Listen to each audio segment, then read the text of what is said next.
Hello and welcome to Emerald Exchange Orchestrated Intelligence Decoded. I'm Richelle Carey. Keeping financial services flowing for billions of people in hundreds of countries across every kind of financial institution is one of the great technological challenges of our time. And right now, the very infrastructure of money itself is being reimagined as digital assets move from the margins of finance to its mainstream. FIS is one of the world's leading financial technology companies and at the forefront of that shift, helping financial institutions navigate a world where stablecoins, embedded finance, and programmable money are no longer theoretical, but operational. Joining me now is Global Head of Money Movement and Embedded Finance at FIS, Jon Briggs. Jon, welcome. Thank you. Thank you for having me. Excited to be here with you and hit this topic. All right, so let's hit it then. Yeah. All right, let's start big. Let's start stablecoins. Yes. All right. Stablecoin has gone from a crypto experiment, basically, to a $300 billion market in just a few years. All right. The Genius Act, which was signed last year, gave them a regulatory framework for the very first time. So what has changed in the last 12 months and why does this regulatory framework matter for banks? Absolutely. So over the past 12 months, what the Genius Act did was start to provide clarity for banks, and clarity in terms of what the regulatory guardrails are going to look like, what's inbounds, what's out of bounds. And banks, it's really important for banks who are operating in a highly regulated environment to be able to make some of their strategic investments and decisions and move forward.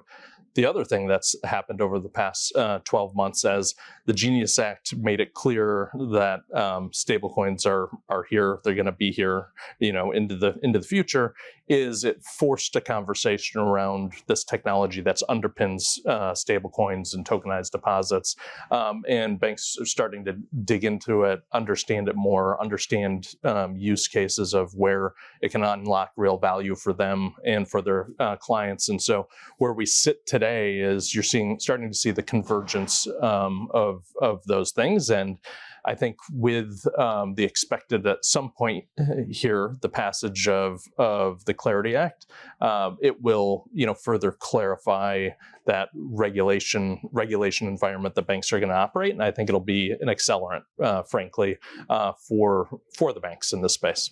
Imagine it's a challenge for the regulations to keep up with how quickly the technology and everything is changing. Yeah.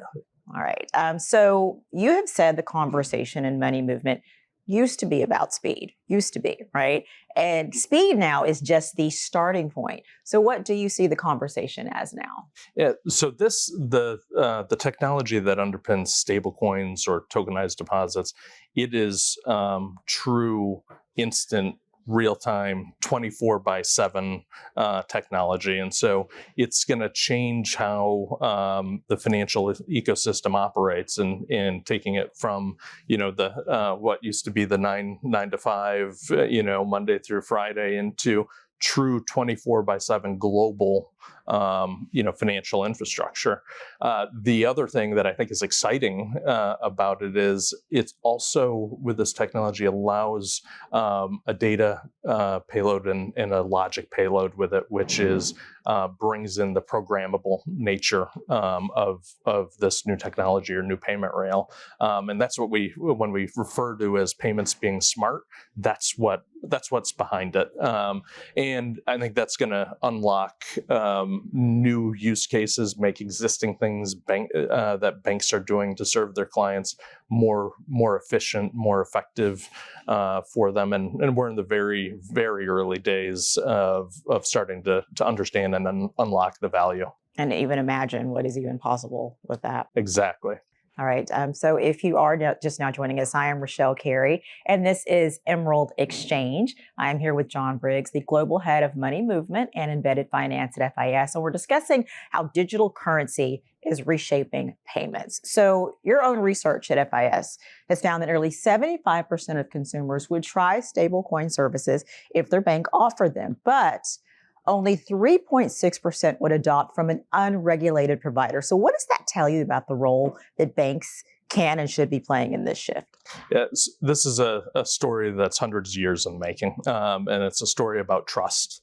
And what our research told us is what banks and banks clients are telling them is they see the potential in this technology, but they want it to be delivered, by a safe and trusted and regulated partner. And so I think it just reinforces the role that banks play, today in the economy and the expectations of consumers. They want the innovation, but they want it to be trusted.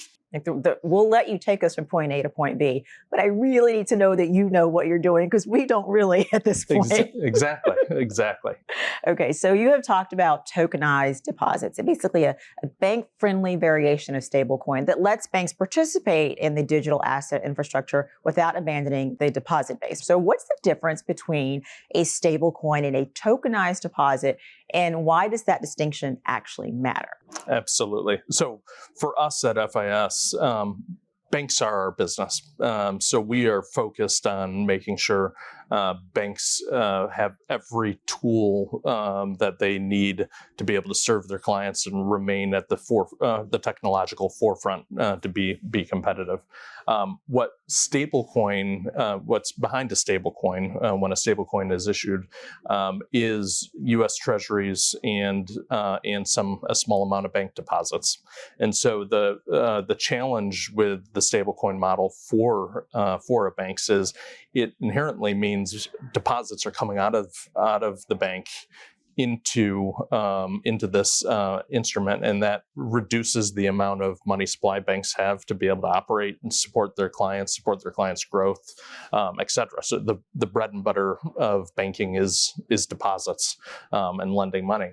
And so what tokenized deposits enables is it gives banks and their customers the tools to do a lot of the technology that allows them to do a lot of the same things as a stablecoin, but a model where when you issue that tokenized deposits, those deposits don't leave the bank. They stay with the bank.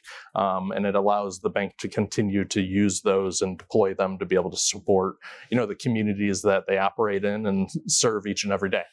Okay, so let's talk more about, you touched on this. A Treasury report last year suggested that if stablecoins are allowed to pay yields, banks could lose up to $6.6 trillion in deposits. We touched on this a little bit. That is a threat, right, as you acknowledge. So how do banks stay at the center of this transformation rather than being left behind?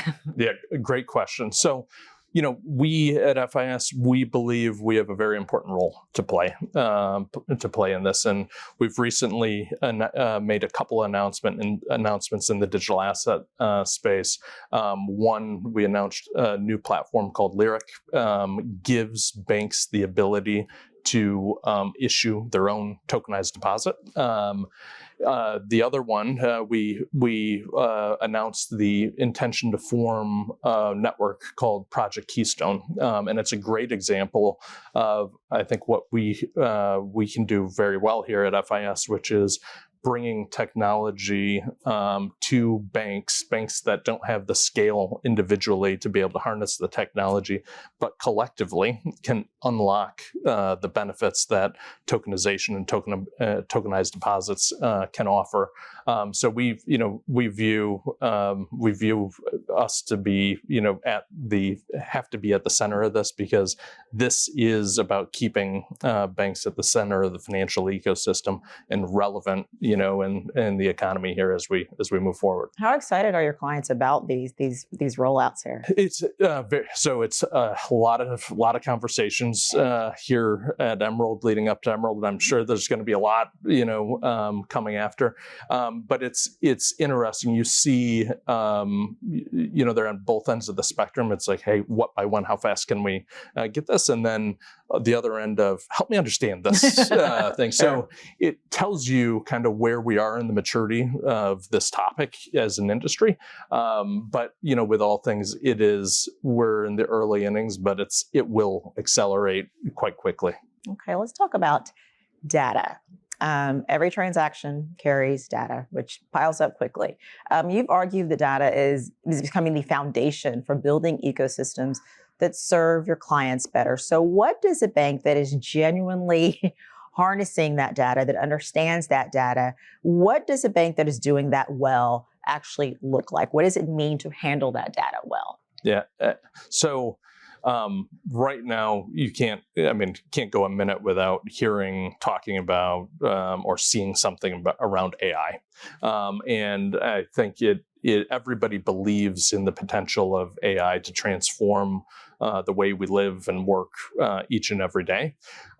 What most banks understand and need to start working towards earnestly, and there's some that I would say are at the forefront of it, is underpinning that is data. And as you mentioned, there's an enormous amount of data in financial services that comes, from payments activity, from core consumer depository activity, and having that data staged in a way that can be consumed by AI to help transform the business, provide new products, services, serve your clients better, has to be at the forefront of the conversation with banks. And it's a big area of investment for us here at FIS. Obviously a lot of our technology sits within banks and all that data, and we're investing heavily to help banks on that journey, help them with their data strategy and their AI strategy as well. Okay, so Jon, you spent 15 years building payments and embedded finance strategy from the bank side. What do you know from that experience that changes how you think about what FIS needs to build for the future? Great question. So, within FIS, in any technology company, you often hear the question around do we have the lens of the lens of the client, right? And so I think the advantage that I have is having spent 20 years in banking, and actually was a client of FIS and other fintechs out there. I know what it means to be the client. I know what the trade-offs that they have to make, the barriers, that they're facing in terms of internal alignment, adoption, et cetera.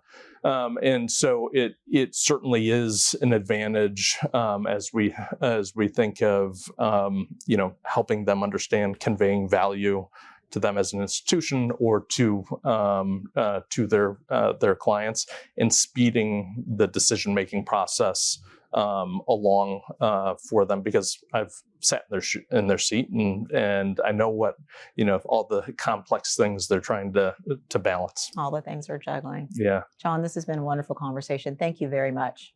Thank you. Thank you for having me. All right, we've been talking with Jon Briggs, Global Head of Money Movement and Embedded Finance at FIS, to explore more of the forces reshaping financial services and how the world's leading institutions are responding.